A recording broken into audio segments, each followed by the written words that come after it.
Boa tarde a todos. Me dão os melhores horários.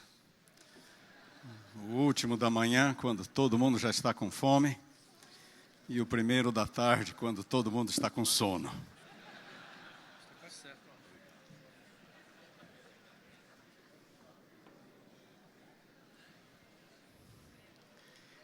Para não dizer dos temas, me dão os temas mais inspiradores possíveis. Eu gostaria de ter tido mais tempo para falar do primeiro tema da manhã.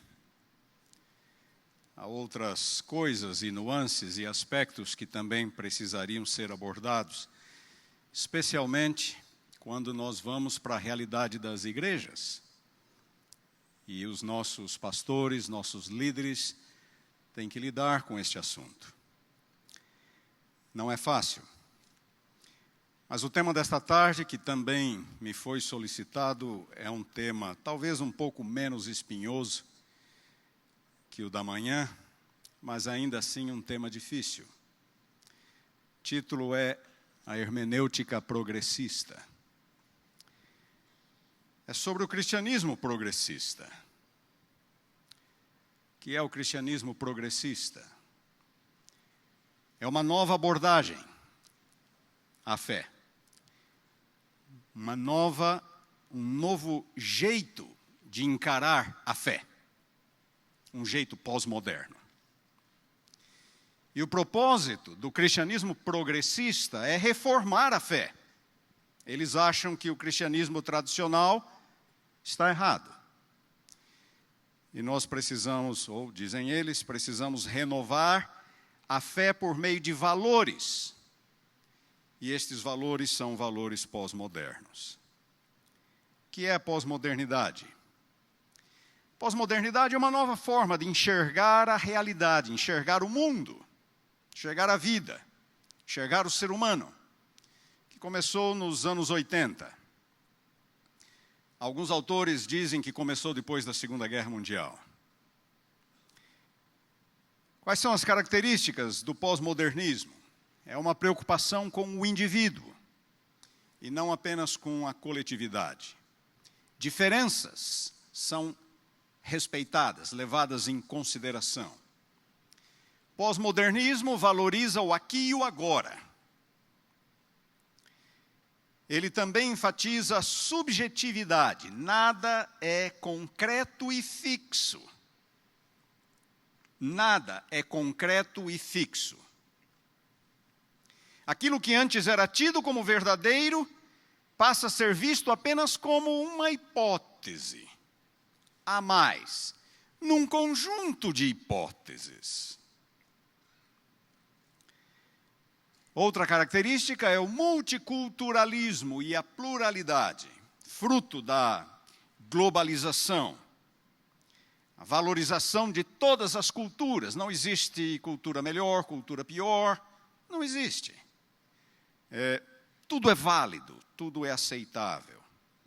Também fragmentação, mistura, combinação de diferentes estilos, tendências e culturas. Tentar criar um padrão único não está correto. Fragmentar, respeitar as diferenças e individualidades. Descentralização. Outra característica. E, finalmente, a banalização ou ausência de valores. Esse é o pós-modernismo. E se você prestou atenção, você já pode ver onde tudo isso vai levar. Na verdade, onde tudo isso tem levado a humanidade. Assim, o cristianismo progressista, que está sendo influenciado por valores pós-modernos. É este cristianismo que questiona, por exemplo, a tradição cristã. Eles questionam a tradição cristã. É apenas uma hipótese num conjunto de hipóteses. Este cristianismo progressista, ele aceita a diversidade. Diversidade humana. Até valoriza a diversidade humana. As pessoas são diferentes. Claro que as pessoas são diferentes, não há duas pessoas iguais. Mas para eles, A diferença, não importa qual seja, deve ser aceita e valorizada. O cristianismo progressista também, caracterizado por uma forte ênfase na justiça social. Lembram-se quando eu falei do pós-modernismo, interessado no aqui e no agora? Muito bem, o cristianismo progressista, influenciado pelo aqui e o agora do pós-modernismo, enfatiza o aqui e o agora. Justiça social, cuidado do pobre, do oprimido, tudo isso é bíblico, tudo isso é parte do Evangelho. Mas o foco é como se o Evangelho não fosse suficiente para curar os traumas da humanidade. Nós precisamos mais. Eles enfatizam Jesus Cristo no amor de uns para com os outros. Tudo isso está correto. Promovem valores tais como compaixão, justiça, misericórdia, tolerância. O problema é que eles promovem esses valores dentro de um contexto de um ativismo político. Um ativismo político ideológico. Também são extremamente preocupados com o ambiente. É o aqui e o agora. A solução divina de um novo céu e uma nova terra não é o bastante, está muito distante. Eu quero uma solução aqui e agora. Em suma, o cristianismo progressista é influenciado por uma cosmovisão que não é bíblica. É uma cosmovisão humanista, pós-moderna. Já falei de manhã, a definição clássica do humanismo remonta a Protágoras, 5º século antes de Cristo. O homem é a medida de todas as coisas. É como se o ser humano fosse a única, ou a principal, fonte de valores, fonte de verdades. É o homem no centro, não é mais Deus no centro. O cristianismo tradicional, o judaísmo tradicional, religião bíblico-cristã, Deus é o centro. No humanismo, o homem é o centro. E porque o homem é o centro, conhecimento é subjetivo. Depende de indivíduo para indivíduo. Conhecimento deriva da experiência humana, não deriva de um código previamente definido, fixo. Conhecimento deriva da experiência humana, da experiência individual.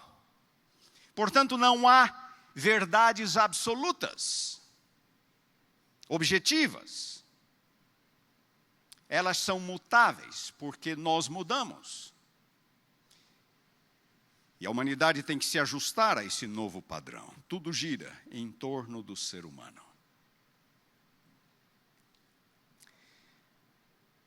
É uma nova mentalidade. E deixa eu sair um pouquinho do script aqui. Nós muitas vezes não estamos sequer cientes de como essa mentalidade está bombardeando a nossa mente 24 horas por dia.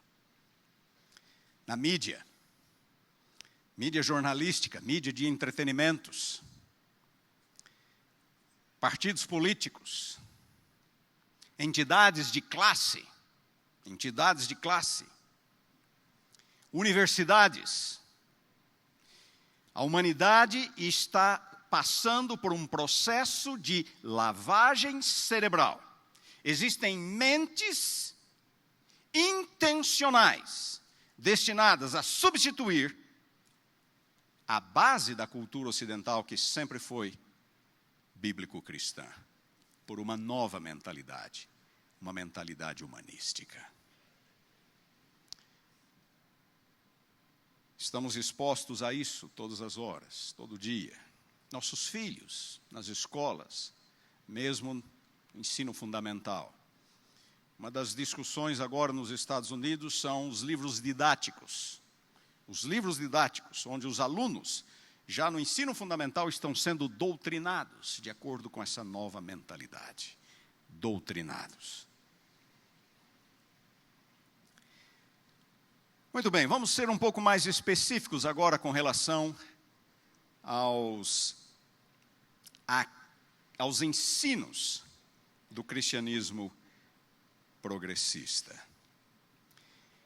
E para esta parte eu vou me basear especialmente num autor progressista. Ele diz quais são os pilares da fé progressista.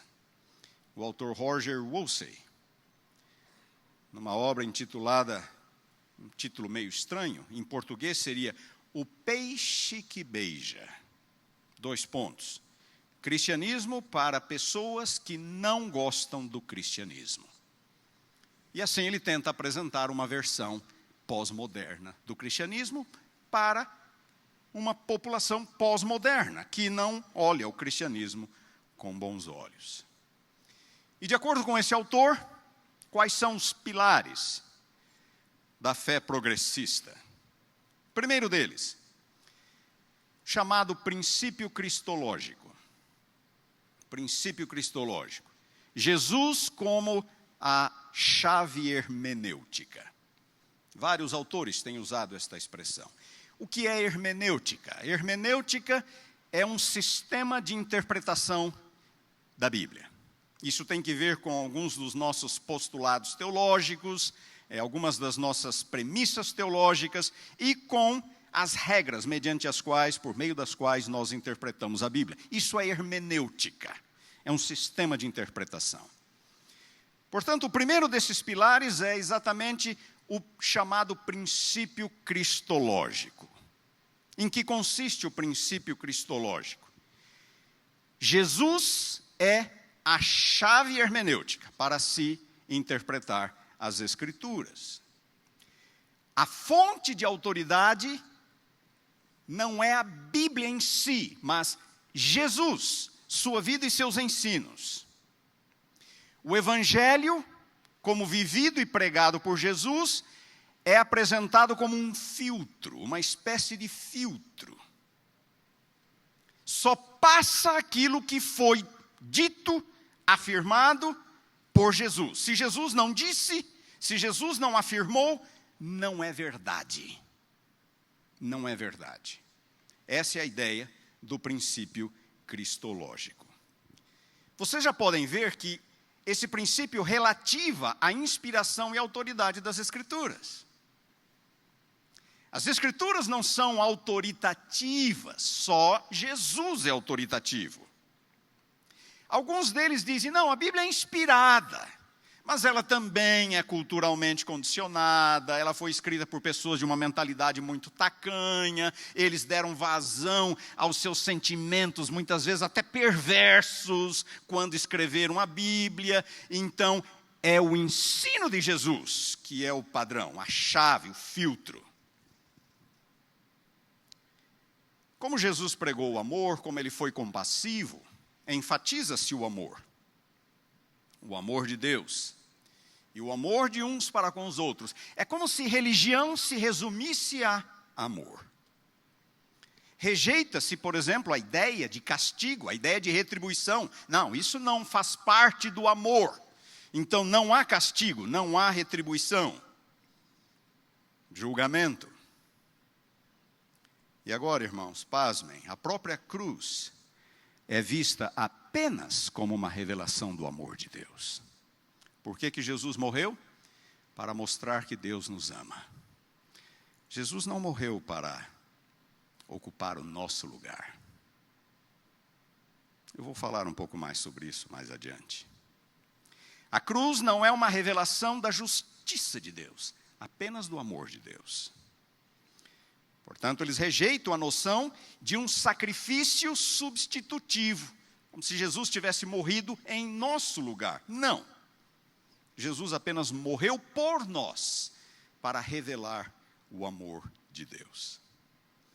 Continuando, segundo esse autor que eu mencionei, um segundo pilar do cristianismo progressista é o chamado panenteísmo. Existe o teísmo clássico, sobrenatural. Deus criou o universo. Deus é uma coisa, o universo é outra coisa. Deus é soberano.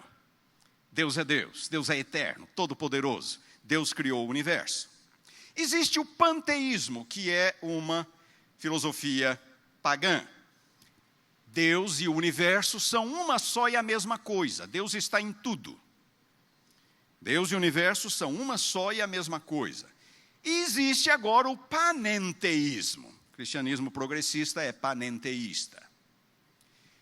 Deus e o universo estão profunda e intimamente relacionados. É como se o mundo estivesse em Deus e Deus estivesse no mundo. É mais ou menos assim. Por causa do livre-arbítrio das suas criaturas, nós, seres celestiais, o mundo experimenta mudanças. Nós tomamos decisões, escolhemos por onde seguir. O mundo experimenta mudanças. Dizem eles, para que Deus realmente conheça suas criaturas, Ele tem que estar nelas. Ele tem que estar no mundo e passar pelas mesmas mudanças, experimentar em si mesmo as mesmas mudanças que o mundo experimenta. Deus deve se ajustar ao mundo por Ele criado. Deus deve se tornar parte do objeto que muda para que Ele possa ter um perfeito conhecimento do objeto, suas criaturas. Em outras palavras, à medida que o mundo muda, Deus muda. Portanto, Deus cresce, Deus se torna, porque Ele está no mundo. Tudo o que acontece afeta Deus e provoca nele mudanças. O Deus que ama o mundo é o mesmo Deus que partilha das alegrias e tristezas de cada uma das suas criaturas. É uma ênfase na imanência de Deus.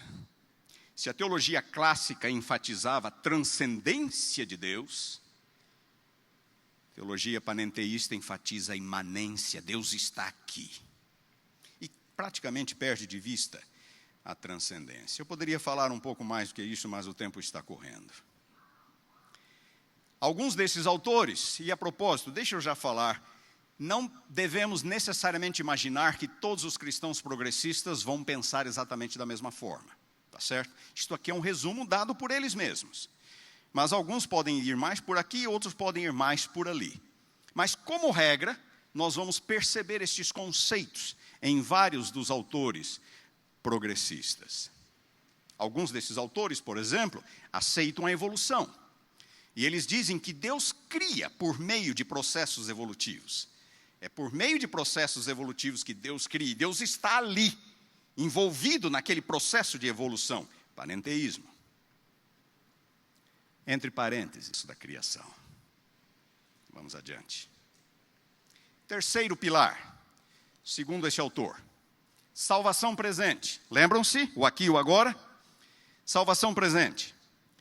Cristãos progressistas praticamente perdem de vista a salvação futura.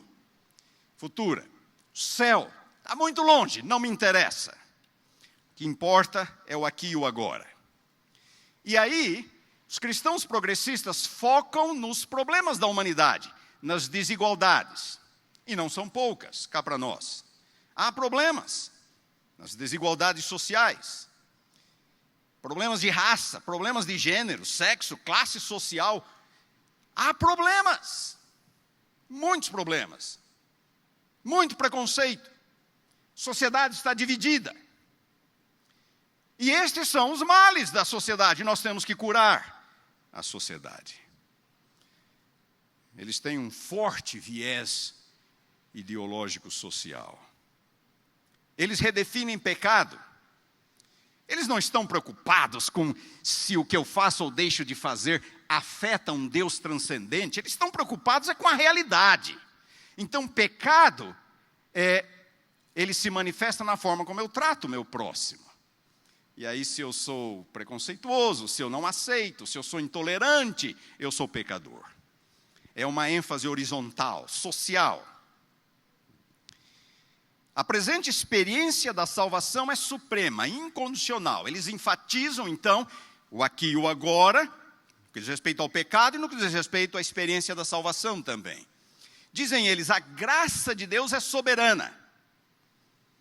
Não deve estar condicionada a absolutamente nada, ou ser medida por absolutamente nada, nada antes, nada depois.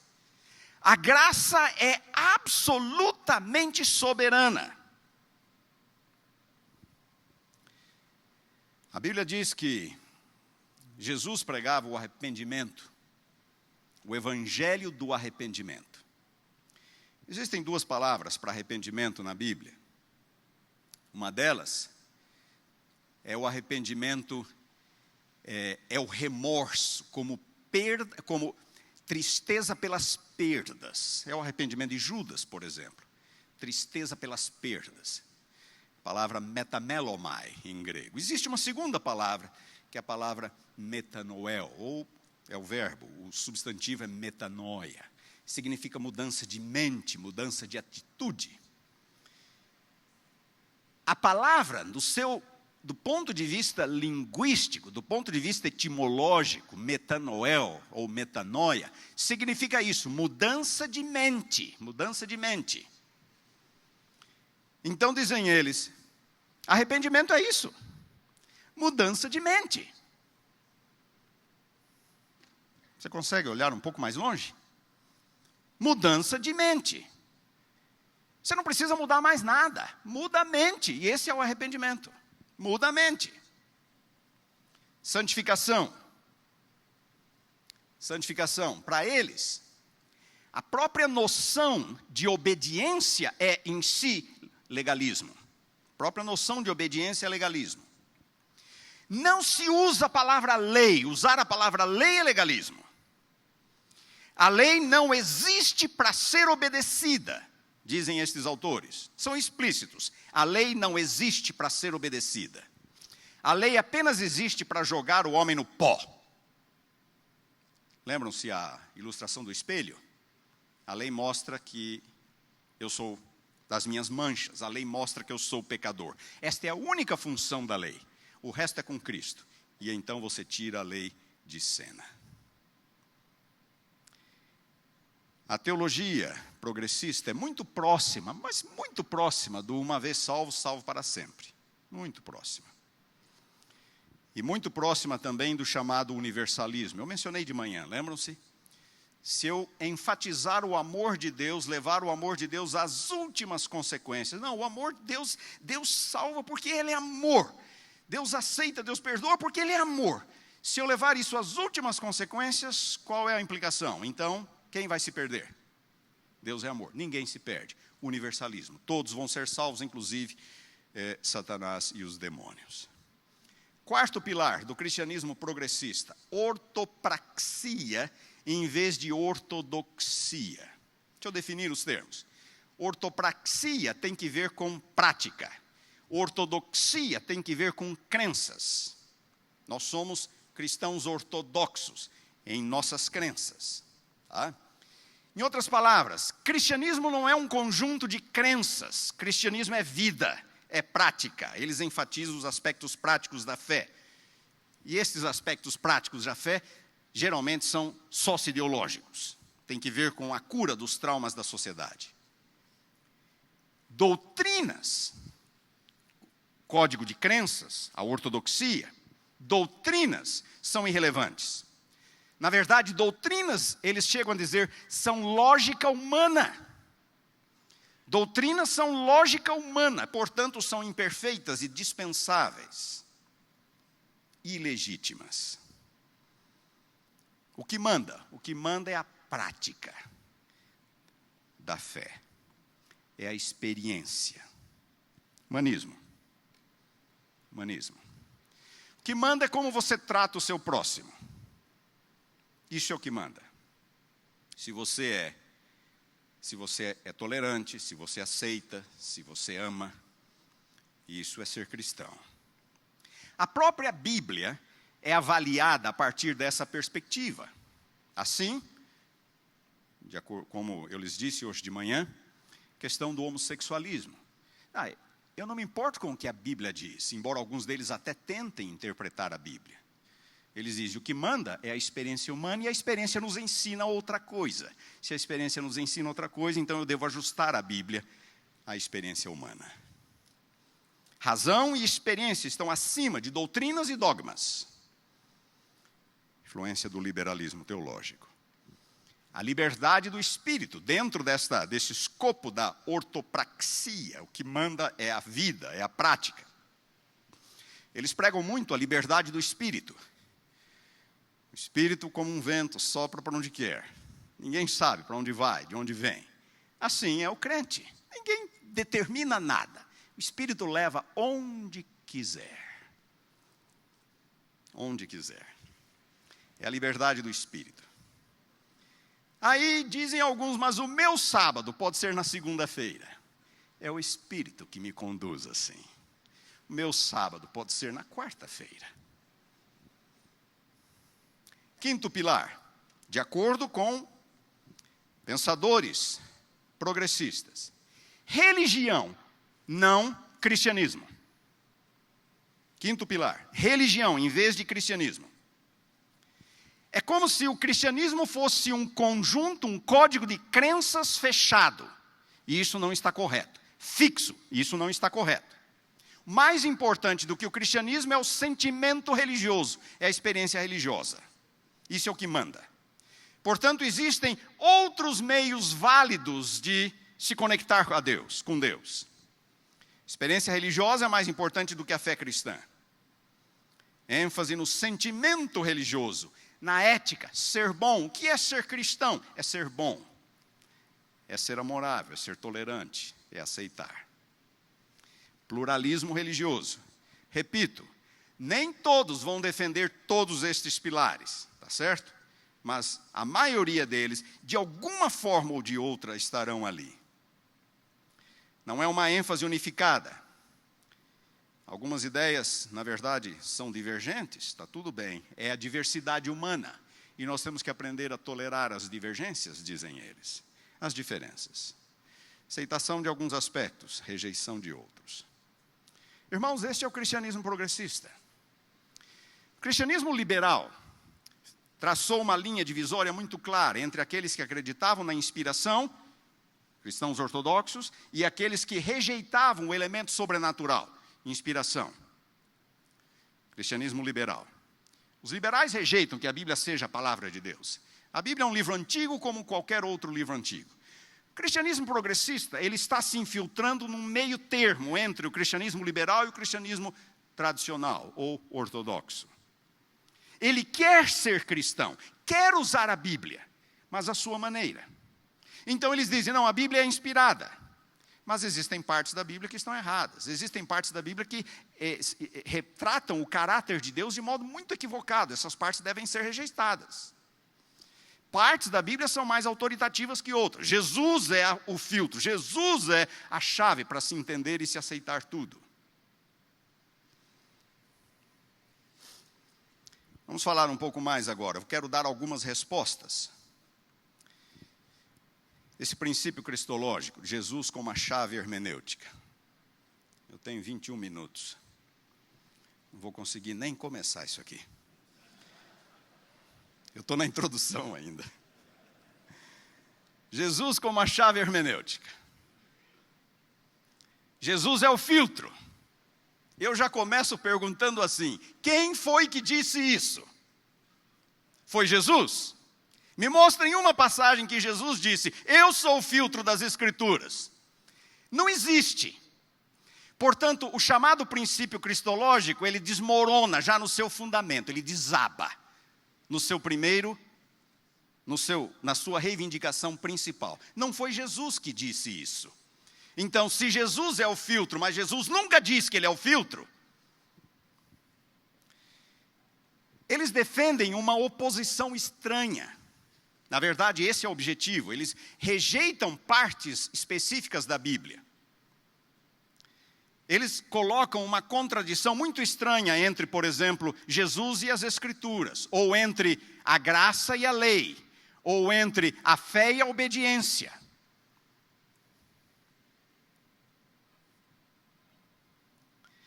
Abram sua Bíblia, Mateus capítulo 5. Vamos ver o que Jesus disse sobre o assunto. Vamos ver o que Jesus disse sobre o assunto. Mateus capítulo 5. Eles gostam desta passagem aqui. Vários deles estão citando a todo momento. Versículo 21. Ouvistes que foi dito aos antigos, não matarás. 22. Eu, porém, vos digo. O que Jesus está fazendo? Jesus está corrigindo as Escrituras. Versículo 27. Ouvistes que foi dito, não adulterarás. Eu, porém, vos digo. Jesus tem um novo padrão. Jesus é o filtro. Jesus é a chave. Versículo 31. Também foi dito, aquele que repudiar a sua mulher, eu, porém, vos digo. Versículo 33. Também ouvistes que foi dito aos antigos, não jurarás. Eu, porém, vos digo. Eles gostam desse 38 aqui. Ouvistes que foi dito, olho por olho, dente por dente. Eu, porém, vos digo. E vai ter mais um, no versículo 43, versículos 43 e 44. Então eles dizem, estão vendo? Jesus está corrigindo. Jesus está alterando. Jesus está reformulando. É isso que Jesus está fazendo? Interessante que eles não citam os versículos iniciais, 17 a 20. Leiam comigo. É o preâmbulo dessa discussão de Jesus. Jesus diz assim, não penseis que vim revogar a lei e os profetas. O que é a lei e os profetas? É o Antigo Testamento. É como os judeus se referiam ao Antigo Testamento, a lei e os profetas. Não penseis que vim revogar a lei e os profetas. Não vim para revogar, vim para cumprir, fazer valer. É o que Jesus está dizendo. Porque em verdade vos digo que até que o céu e a terra passem, nenhum i ou um tio jamais passará da lei, até que tudo se cumpra. Enquanto durar o céu e a terra, a lei permanece, disse Jesus. Pois aquele que violar um destes mandamentos, mesmo que pequeno, e assim ensinar aos homens, não vai entrar no reino dos céus. Será considerado mínimo. Isso é uma expressão idiomática hebraica que significa não vai entrar no reino dos céus. Aquele, porém, que os observar e ensinar, esse será considerado grande no reino dos céus. Está Jesus corrigindo? Está Jesus alterando? Mas e aqueles versículos então? Ouvistes que foi dito, eu, porém, vos digo. Irmãos, prestem bem atenção. Jesus não está citando o Antigo Testamento naquelas declarações. Como é que Jesus cita a Bíblia? Como é que Jesus cita o Antigo Testamento? Na tentação no deserto. Está escrito. Em outros momentos, Jesus diz assim, não tendes lido. Como que Jesus cita as Escrituras? Como algo escrito. Está escrito. Não tendes lido. É assim que Jesus se refere às Escrituras. O que ele está dizendo aqui em todos estes 6 exemplos? Ouvistes o que foi dito. Não é assim que Jesus cita as Escrituras. Jesus aqui, irmãos, está se referindo aos ensinos dos escribas e fariseus, às tradições humanas, às tradições dos homens que ele menciona. Eram os escribas e fariseus que deturpavam os ensinos bíblicos, à sua maneira. Dê uma olhada, por exemplo, no versículo 31. O exemplo de número 3. Também foi dito, aquele que repudiar sua mulher dê-lhe carta de divórcio. Isso não está no Antigo Testamento. O Antigo Testamento diz, aquele que repudiar a sua mulher a não ser por caso de imoralidade. Mas os escribas e fariseus diziam por qualquer motivo. A única exigência é que você dê um certificado de divórcio para ela. É a única exigência. E Jesus, ele enfatiza o Antigo Testamento, dizendo, eu, porém, vos digo, qualquer que repudiar a sua mulher, exceto em caso de relações sexuais ilícitas. Isso é o que diz a Bíblia. Mas os escribas e fariseus distorciam as Escrituras. Versículo 43, ouvistes que foi dito, amarás o teu próximo, odiarás o teu inimigo. Onde nós encontramos isso no Antigo Testamento? O Antigo Testamento não ensina o ódio aos inimigos. Os escribas e fariseus, especialmente no contexto da opressão romana, é que ensinavam o ódio aos inimigos. Jesus disse, nada disso, eu porém vos digo, amai os vossos inimigos e orai pelos que vos perseguem. Esse é o ensino que nós encontramos no Antigo Testamento. E o olho para o olho ali? Eles gostam desse exemplo. Versículo 38. Ouvistes que foi dito, olho por olho, dente por dente. Eu, porém, vos digo. Irmãos, o que é a chamada lei de talião? Lex talionis, é o olho por olho, dente por dente. No Antigo Testamento, a lei de talião, o olho por olho, dente por dente, simplesmente significa que, prestem atenção, o castigo é equivalente ao crime. Simplesmente isso. Você fez com que o seu irmão perdesse a mão, você vai pagar com a sua mão. Você fez com que o seu irmão perdesse um olho, você vai pagar com o seu olho. O castigo é equivalente ao crime no Antigo Testamento. Mas quem aplica a pena? São os anciãos. Os anciãos é que são os juízes. Os anciãos é que vão aplicar, que vão julgar e aplicar a pena. O que os escribas e fariseus ensinavam? Os escribas e fariseus usavam o princípio do olho por olho, dente por dente, para pregar a vingança. Vocês estão me entendendo? É como se cada um agora estivesse na liberdade de se vingar dos seus inimigos. Não é isso que o Antigo Testamento ensina. E Jesus vem e coloca os pingos nos is. Jesus não está citando o Antigo Testamento, irmãos, ele está citando a forma como os escribas e fariseus citavam o Antigo Testamento. Ficou claro? Vamos de novo ao preâmbulo, aos versículos iniciais. Vamos ao versículo 19. Aquele, pois, que violaram destes mandamentos, mesmo que dos menores, e assim ensinar aos homens, e assim ensinar. Quem é que ensinava aos homens nos dias de Cristo? Quem que ensinava? Os escribas e os fariseus. Todos os escribas eram fariseus. Eram os escribas que eram os que ensinavam. Aquele, pois, que violar e assim ensinar aos homens, não vai entrar no reino dos céus. Aquele, porém, que os observar e ensinar, esse será considerado grande no reino dos céus. Eu, porém, vos digo, notem Jesus falando, se a vossa justiça não exceder, for além da justiça de quem? É a eles que Jesus está se referindo, aos escribas e fariseus. Eram eles que ensinavam esses conceitos distorcidos para o povo. E Jesus vem agora para corrigir os ensinos dos escribas e fariseus. E ao corrigir os ensinos dos escribas e fariseus, Jesus traz a sua audiência de volta para onde? Para a Bíblia. É isto o que as Escrituras dizem. Irmãos, Jesus não está anulando as Escrituras. Jesus não está reinterpretando as Escrituras. As Escrituras do Antigo Testamento são a palavra de Deus. Está escrito, disse Jesus, não só de pão viverá o homem, mas de toda a palavra que procede da boca de Deus. Ele não está dizendo que nós temos que usar o Evangelho como um filtro. Não, algumas partes são melhores que outras. Não. Não só de pão viverá o homem, mas de toda a palavra que procede da boca de Deus. As Escrituras são infalíveis. A Escritura não pode falhar, disse Jesus em João capítulo 10, versículo 35. Do começo ao seu ministério, Jesus usou as Escrituras, sempre, orando ao Pai por seus discípulos. Ele disse, santifica-os na verdade, a tua palavra é a verdade. Após a ressurreição, criticou os discípulos por não crerem em tudo. Ó nécios e tardos de coração, para não crerem em tudo o que os profetas disseram. Lucas 24, 25. Ele afirmou a suficiência das Escrituras para a salvação. Lembram-se daquela história estranha? Jesus contou uma história muito estranha, a do mendigo e do Lázaro. Na verdade, aquela história, era um conto popular que existia nos dias de Jesus. É a história de Bar Madian.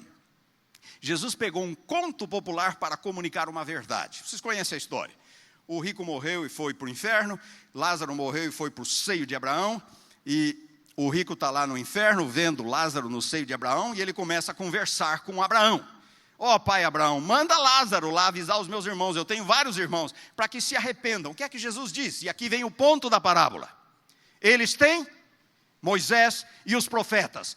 Ouçam-nos. Lucas 16, 29. Mas não, pai Abraão. Se um morto ressuscitar e for ter com eles, é um conto, irmãos. Se um morto ressuscitar e for ter com eles, eles vão se arrepender. A resposta de Jesus, versículo 31. Se não ouvem a Moisés e os profetas, tampouco se deixarão persuadir, ainda que ressuscite alguém dentre os mortos. Uau! A suficiência das Escrituras para a salvação. Enquanto durassem os céus e a terra, nada seria tirado. Queridos, Jesus é o centro das Escrituras, a Bíblia diz isso. João 5,39. Examinais as Escrituras, porque vós julgais ter nelas a vida eterna, e são elas que testificam de mim. As Escrituras são, o centro das Escrituras são Jesus. Mas usar isso como pretexto para excluir partes das Escrituras, Jesus jamais fez isso. Jesus jamais endossou. Isto não é um critério defendido pelas próprias Escrituras, muito menos pelo próprio Senhor Jesus. E agora eles estão usando o mesmo princípio para o restante do Novo Testamento. Na verdade, eles não gostam muito de Paulo. Não gostam muito de Paulo, por exemplo, por aqueles textos que eu li hoje de manhã. Vocês se lembram, né? É Paulo, o principal, Novo Testamento. Então, Paulo define, chama o pecado pelo nome de uma forma que eles não gostam. Então, eles usam o mesmo princípio cristológico para excluir Paulo. E o assunto da homossexualidade é um deles. Jesus nunca condenou o homossexualismo, então Paulo está errado. Você não precisa prestar atenção em Paulo. Paulo está dando vazão ao seu sentimento machista, à cultura da sua época, nada mais do que isto. Isso eles dizem. Muito bem. Pergunto. Como que o conhecimento do Evangelho chegou até nós? Foi por alguma coisa que Jesus escreveu?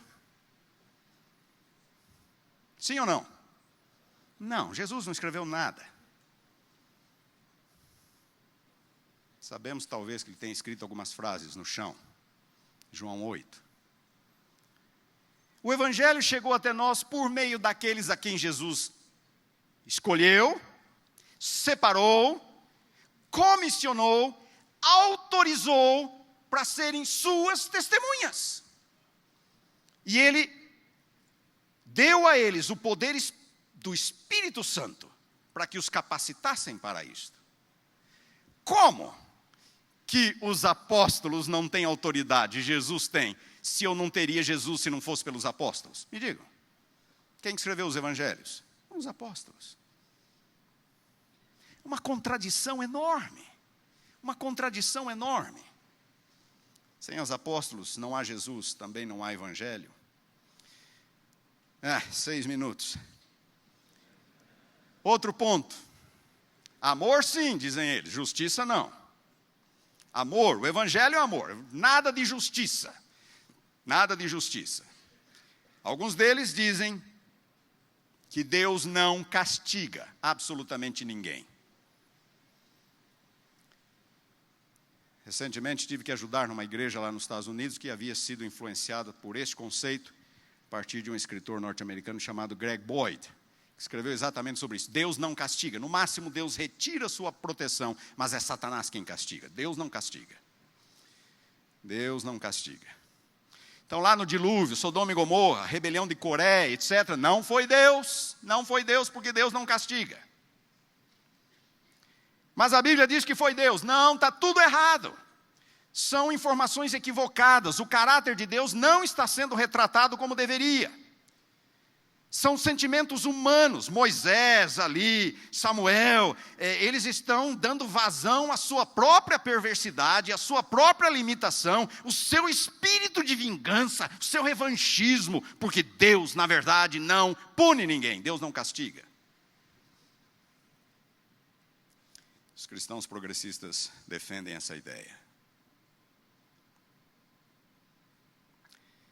Já no 2º século da nossa era, houve um cristão chamado Marcião que defendia praticamente as mesmas coisas. Ele diz, o Deus do Antigo Testamento não é o Deus do Novo Testamento, o Pai de Jesus, porque o Pai de Jesus ama o mundo e o Deus do Antigo Testamento está punindo, está castigando todo mundo. Era outro. Jesus endossa essa ideia? Lembram-se da parábola do credor incompassivo? Mateus 18. Assim também meu Pai Celeste vos fará, se do íntimo não perdoardes cada um seu irmão. Jesus citou o dilúvio, Jesus citou Sodoma e Gomorra, Jesus citou a mulher de Ló.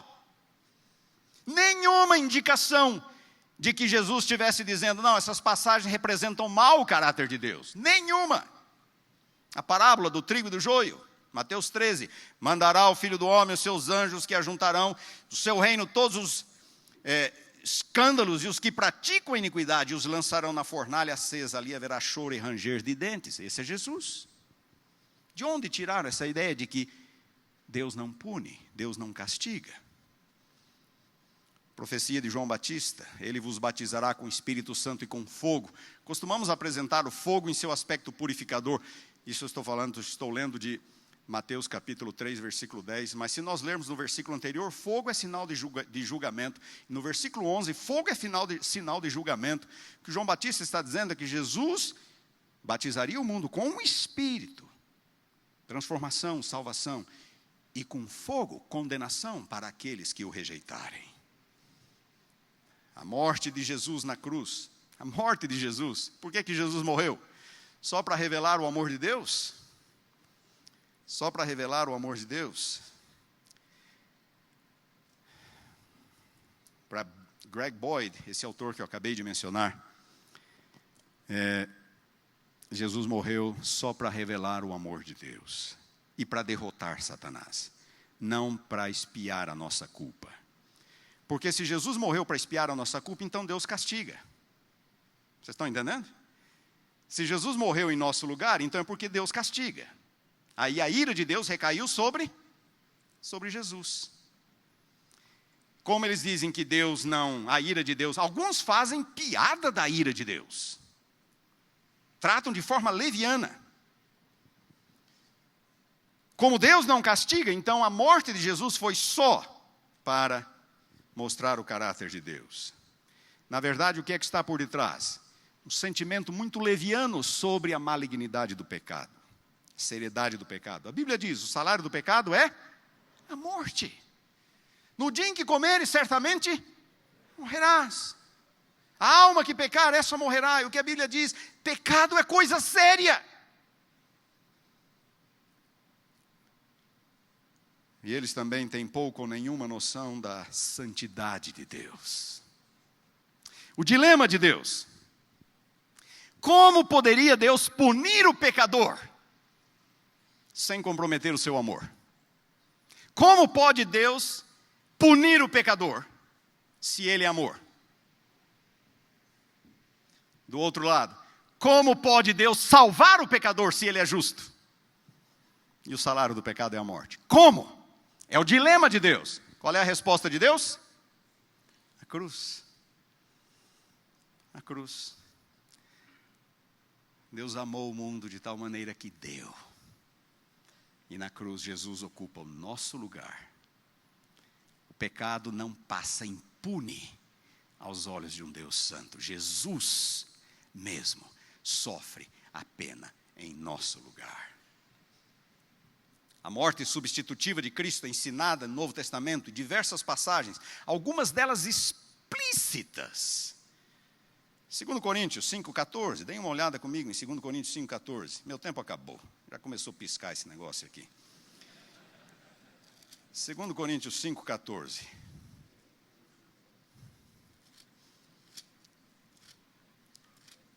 Não é o único, mas é um dos textos mais claros no Novo Testamento sobre a morte substitutiva de Cristo. Pois o amor de Deus nos constrange, julgando nós isso. Um morreu por todos. Logo, todos morreram. Versículo 21. Aquele que não conheceu o pecado, ele, Deus, o fez pecado por nós, para que nele fôssemos feitos justiça de Deus. Diversas passagens no Novo Testamento. Jesus mesmo disse sobre a morte do Filho do Homem como resgate, pagamento de um preço. Isaías 53, ele tomou sobre si as nossas enfermidades, as nossas dores levou sobre si, foi traspassado pelas nossas transgressões, moído pelas nossas iniquidades. O castigo que nos traz a paz estava sobre ele, e pelas suas pisaduras fomos sarados. Este é o Evangelho. Jesus é o Cordeiro de Deus que tira o pecado do mundo. Amor sem justiça é permissividade. Justiça sem amor é tirania. A cruz mostra que Deus não é nem permissivo, nem tirano. Ele não deixa o pecado passar em branco. E a pena recai sobre si mesmo, não sobre nós. Glória a Deus. Maravilha. Maravilha. E qual será o cântico dos remidos por toda a eternidade? Apocalipse 19:2. Aleluia! A salvação e a glória e o poder são do nosso Deus, porquanto verdadeiros e justos são os seus juízos. Por toda a eternidade. Conceito de hipergraça. Meu tempo acabou, não tenho mais tempo para falar sobre isso. É só graça. É só graça. Nada antes, nada depois. Falar em obediência a legalismo. Arrependimento é só mudança de mente, não é mudança de vida. Nada. Uma coisa terrível. Tito capítulo 2. E com isso eu termino. Tito capítulo 2. Quase não lemos Tito. Dê uma olhada, que baita resumo do Evangelho nós encontramos aqui. Tito capítulo 2, versículos 11 e 12. Porquanto a graça de Deus se manifestou salvadora a todos os homens. Fazendo o quê? Educando-nos. Para que, renegadas a impiedade e as paixões mundanas, vivamos no presente século, sensata, justa e piedosamente. Irmãos, a graça de Deus se manifestou para salvar-nos do pecado, não no pecado. O objetivo do Evangelho é restaurar no homem a imagem em pureza e santidade, a imagem do Criador que foi perdida. A graça nos educa, a graça nos ensina, a graça nos leva a viver de modo sensato, justo e piedoso, num mundo mau. E mais do que nunca, é disso que nós precisamos. Pessoas comprometidas com o Evangelho, na sua totalidade. Não venham usar o nome sagrado de Jesus como desculpa para excluir aquilo que não interessa. Jesus reconhecia a inspiração e a autoridade das Escrituras. Essas pessoas dão pouca ênfase na doutrina. Na verdade, eles rejeitam doutrina. Irmãos, o que é doutrina? Doutrina é a síntese daquilo que Deus ensinou na Bíblia. A Bíblia é inspirada por Deus. Portanto, se a Bíblia é inspirada por Deus, quando eu pego um pouco aqui, um pouco ali, um pouco lá, sobre quando Deus fala deste assunto, todas as passagens têm que ver com esse assunto. Isto é um resumo, é uma síntese daquilo que Deus ensinou. Rejeitar doutrina é rejeitar a inspiração e rejeitar a autoria divina da Bíblia. Que Deus nos abençoe, irmãos.